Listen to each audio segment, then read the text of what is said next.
माय माऊली नमस्कार. विविध ग्रंथातील महान संत महिमा ग्रंथमधून आपण विविध संतांचा महिमा जाणून घेत आहोत. त्यातील एक श्री संत मुक्ताबाई महिमा भाग दुसरा. विठ्ठलपंत तीर्थाटनासाठी आळंदीत आले. तरुण विठ्ठलपंत मनात ईश्वराची भजन चिंतन नामस्मरण करीत तीर्थयात्रेला निघाले. ते प्रथम द्वारकेस गेले. नंतर त्यांनी सुदामपुरीला भेट दिली. तेथून ते मूळ माधव तीर्थ, प्रभास, मुचकुंद, गुफा तीर्थांचे दर्शन करून आले. तेथून ते ब्रह्मगिरीस आले. कपालेश्वर, त्र्यंबकेश्वर, कुशावर्त या तीर्थाचे दर्शन घेतले.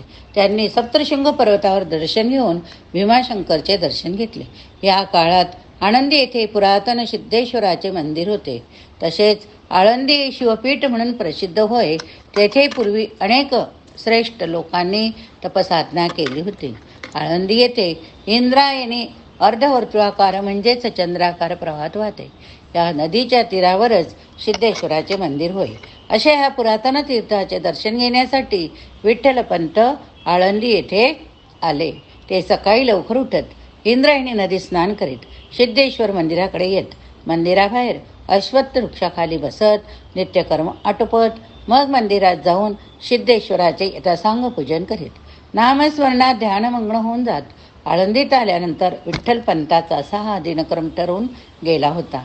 असेच एक दिवस विठ्ठलपंत सिद्धेश्वराचे पूजन करीत असता आळंदीचे रहिवासी सिद्धोपंत कुलकर्णी दर्शनास आले होते. त्यांचे दर्शन होईपर्यंत विठ्ठलपंत पूजा आटोपून बाहेर येऊन डोळे मिटून नामस्मरण करण्यात मग्न झाले होते. या सुस्वरूप तेजस्वी गुणसंपन्न तारुण्याच्या अगदी उफाणीत असलेल्या विठ्ठलपंतांना सिद्धोपंतांनी पाहिले. त्यांना का कुणास ठाऊक पण गावात आलेल्या तरुणाची ओळख करून घ्यावी असे वाटले. सिद्धोपंत काही वेळ विठ्ठलपंतांच्या आसपासच थांबले. विठ्ठलपंताने डोळे उघडतात सिद्धोपंत पटकन पुढे आले. त्याने विठ्ठलपंतांना नमस्कार केला. त्यांच्याशी ते बोलू लागले. आपण कोठून आलात? सिद्धोपंताने विचारले. द्वारकेपासून भीमाशंकरपर्यंतची तीर्थाटने करून तेथे आलो. मृदुस्वरात विठ्ठलपंत म्हणाले. आपले राहण्याचे गाव कोणते? मी आपेगावचा राहणारा. आपेगावचे कोण म्हणायचे? विठ्ठल कुरकुलने माझे नाव. नाव छान हो, पण आळंदीत कोणी नातेवाईक ओळखीचे आहे का? नाही नाही नाही, कोणी नाही. अगदी पहिल्यांदाच चालू येते. मग आपण येथे कुठे राहणार? प्रवाशांचे काय धर्मशाळा असतात की? आपल्यासारख्यांनी धर्मशाळेत राहण्यापेक्षा माझ्यासारख्याच्या चंद्रमौळी घराला पावन केले तर मी स्वतःला धन्य समजेल. आपण जर माझ्या बाबतीत एवढे प्रेम आपुलकी व्यक्त करीत आहात तर आपल्यासारख्या ज्येष्ठांचा मी अवहेर तरी कसा काय करू? विठ्ठलपंत उठून उभे राहिले. सिद्धोपंतांना म्हणाले, चला. दोघे सिद्धोपंतांच्या घरी आले. विठ्ठलपंत तरुण होते. त्यांचा चेहरा तेजस्वी होता. मुद्रा निर्विकार होती. वृत्ती आनंदी होती. सिद्धोपंतांना एक मुलगी होती. तिचे नाव होते रुक्मिणी. रुक्मिणी उपवर होती. सिद्धोपंताने मनात विचार केला, विठ्ठलपंतांचे स्थळ तिच्यासाठी उत्तम आहे. ते सद्गुणी, सुशील, विद्वान, धर्मनिष्ठ जावई मिळावा अशी अपेक्षा धरून होतेच. विठ्ठलपंतांना पाहून त्यांच्याशी बोलून त्यांना खात्री पटली की हा तरुण आपल्या सर्व अपेक्षा पूर्ण करणारा आहे. विठ्ठलपंत सिद्धोपंतांच्या घरी राहिले. रात्रीचे जेवण उरकले. शिळोप्याच्या गप्पा मारीत ते दोघे बसले. बोलता बोलता सिद्धोपंताने आपल्या मुलीचा विठ्ठलपंतांनी स्वीकार करावा अशी विनंती केली. पण तितक्याच गोड शब्दात विठ्ठलपंतांनी त्यांना नकार दिला. सर्वजण झोपले. झोपेत विठ्ठलपंतांना स्वप्न पडले. श्री पांडुरंगाने त्यांना स्वप्नात दृष्टांत दिला. दृष्टांतात पांडुरंग विठ्ठलपंतांना म्हणाले. काय म्हणाले? मग विश्वभर व्यापुनिया स्थानी येऊनिया स्वप्ने काय केले. भक्ती आणि ज्ञान वैराग्य आवडी वसती उघडी तुझ्या अंगी. मूर्तिमंत चारी जन्म इच्छा उदरी म्हणून सुकारी आज्ञा माझी. उठून विठ्ठली स्वप्न सांगितले हरुषे वंदिले सिद्धोपंत. संत नामदेव महाराज स्वप्नात पांडुरंग विठ्ठलपंतांना म्हणाले की तू सिद्धोपंतांची मुलगी रुक्मिणी हिच्याबरोबर विवाह करून पत्नी म्हणून तिचा स्वीकार कर. कारण तिच्या पोटी जन्माला येणारे प्रत्येक बाळ ईश्वराचा अंश होऊन जन्माला येणार आहे. सकाळ झाली. दुसरा दिवस उजाडला. विठ्ठलपंताने सिद्धोपंताने स्नान वगैरे कार्य उरकले.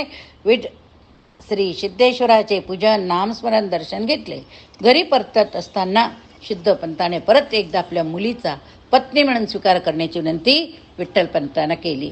श्री विठ्ठलपंताने रात्रीचा दृष्टांत सांगितला आणि म्हणाले, साक्षात पांडुरंगाची आज्ञा तिचा अवेर मी कसा करणार. सिद्धपंत अतिशय आनंदाने म्हणाले, म्हणजे आपला होकारच की. त्यांना खूप आनंद झाला. कुलवान शीलवान सदाचारी भगवत भक्त विद्वान जावाय मिळाल्याचा आनंद अभिमान वाटला. एका सुदिनी शुभमुहूर्तावर सिद्धपंताने रुक्मिणीचे विठ्ठलपंताबरोबर लग्न लावून दिले. विठ्ठलपंत रुक्मिणीला घेऊन आईवडिलाकडे आपेगाव येथे आले. तेथे राहू लागले. आपेगावला विठ्ठलपंत आल्यानंतर थोड्याच दिवसात एका पाठोपाठ एक असा माता पित्यांच्या वियोगाचा प्रसंग त्यांच्यावर आला. मुळातच विरागी वृत्ती असलेल्या विठ्ठलपंतांना आणखी वैराग्य आले. संसाराविषयी ते पूर्णपणे उदासीन राहू लागले. संसारी असूनही त्यांचे संसाराकडे अजिबात लक्ष नव्हते. सिद्धपंतांना आपल्या मुलीची काळजी वाटू लागली. तिच्याकडे लक्ष देणारे जवळचे मायेचे कुणी असायला हवे असे त्यांना वाटले. मग सिद्धोपंत आपेगावला गेले. आपली मुलगी जावाई दोघांनाही आळंदीस घेऊन आले. पण आळंदीसारख्या तीर्थक्षेत्री व्रतस्थ ज्ञान संपन्न विठ्ठलपंतांचे वैराग्य जास्त प्रखर झाले. मुलबाळ झाले. माणूस मायेच्या प्रेमाच्या मोहजाळात गुरफटतो.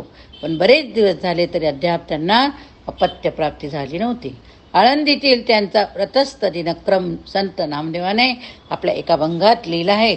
तो असा, येऊनी अलंकावती केला क्षत्रवास, देऊनी चित्तास समाधान, नित्य हरिकथा नाम संकीर्तन, संतांचे दर्शन सर्व काळ, पंढरीची वारी आषाढी कार्तिकी, विठ्ठल एकाएकी सुखरूप. रुक्मिणीबाईचे व्रतस्थ जीवन आपण बघूया. विरक्ती हा विठ्ठलपंतांचा स्वभाव बनला होता. त्यातच निर्गुण निराकार ब्रह्माचे उपासक होते. लग्न होऊन 7-8 वर्ष झाल्यानंतरही अपत्य प्राप्ती न झाल्याने त्यांची संसारातून फार लक्ष उडाले. त्यामुळे त्यांनी पत्नीला संन्यासाची परवानगी मागितली. पत्नी अशी परवानगी कशी काय देणार बरे. मग ते तिला सारखे विनवू लागले.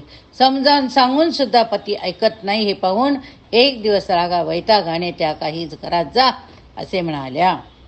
पट्ट्या फळाच्या आज्ञेप्रमाणे त्यांनी गंगास्नानाच्या नावाखाली घर सोडले. ते थेट काशीला गेले. तेथे रामानंद स्वामींचा आश्रम त्यांनी पाहिला. रामानंद स्वामीकडून संन्यासाची दीक्षा घेतली. तेथे त्यांचे नाव चैतन्य आश्रम झाले. रुक्मिणीबाईने काही काळ वाट पाहिली. तीर्थाटन करून विठ्ठलपंत परत येतील अशी त्यांना आशा होती. पण बरेच दिवस त्यांच्याबद्दल काही खबरबात कळत नव्हती. शेवटी कर्णोपकरणी रुक्मिणीबाईला कळाले की विठ्ठलपंताने एका शिक्षत्री संन्यासाची दीक्षा घेतली. हे कळाल्यानंतर त्यांना अतिशय वाईट वाटले. पण केवळ दुःख करीत बसण्यापेक्षा आता आपला संसार संपला असे मानून त्यांनी व्रतस्थ जीवन जगण्यास सुरुवात केली. बऱ्या पाठे उठून सडासमर्जन करावे. इंद्रायणीच्या पावन जलाने स्नान करावे. सिद्धेश्वराच्या मंदिरात जावे. सिद्धेश्वराचे पूजन दर्शन करावे. काही काळ नामस्मरणात घालवावा. मग तिथल्या अश्वत्थ वृक्षाला बऱ्याच वेळ प्रदक्षिणा घालाव्या. घरी आल्यावरही नामस्मरणात वेळ घालवा. सायंकाळी परत देवदर्शन, मंदिरात काही कथा प्रवचन कीर्तन असेल तर त्यांचे श्रवण करावे. एकभुक्त म्हणजे दिवसात एक वेळच जेवण करून राहावे. अशा प्रकारचे व्रतस्थ जीवन कंटण्यास त्यांनी आळंदीत सुरुवात केली. तिकडे काशी येथे विठ्ठलपंत म्हणजे चैतन्याश्रमाचे संन्याशांचे जीवन सुरू झाले. ते मनोभावे गुरुची सेवा करीत आश्रमाची झाडलोट करून गुरूंच्या स्नान अधिक कार्यासाठी पूजन अर्चनाकडे ते जातीने लक्ष देत. लवकरच ते गुरूंचे आवडते शिष्य बनले. गुरु रामानंद स्वामी आता त्यांच्यावर एक एक जबाबदारी टाकीत होते. चैतन्याश्रम ती जबाबदारी विश्वासाने पार पाडित होते. रामानंद स्वामी अधूनमधून तीर्थयात्रेत जात असत.